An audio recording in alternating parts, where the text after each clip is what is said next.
Hey, my name is Jacob Lauritzen. In this video, we're going to be talking about what an annotated bibliography is, how to write one, and why you would do it in the first place. So, let's get started.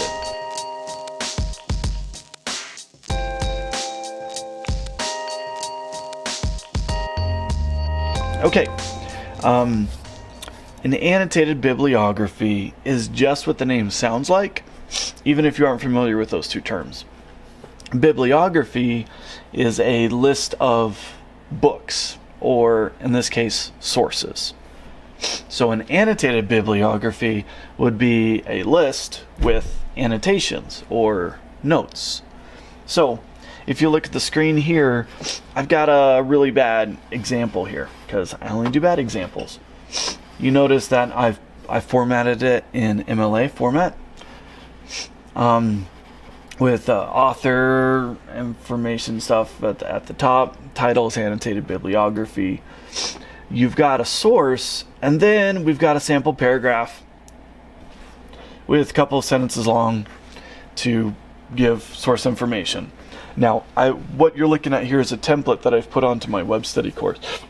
Excuse me, my web study course that kind of explains what I'm explaining in this video here.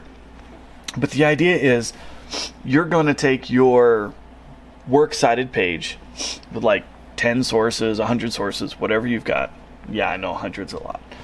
But let's say you've got a ton of sources, and what you're going to do is you're going to add notes after each of them.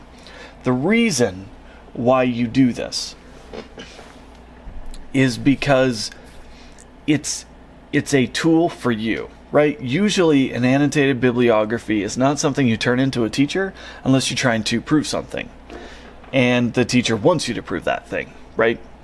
But it's a tool for you that you should do regardless of whether the teacher asks you to do it or not, because it's an organized way to keep track of your sources, to make sure everything is cited along the way, and to write down why the source is useful in the first place.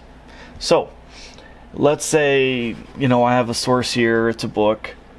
I'm going to write a paragraph on it. And the reason why I'm going to do that is so that I'm writing down things like the author's main idea. I'm going to write down maybe some examples that they use to prove their point. And I'm going to explain how that relates to the paper that I'm trying to write.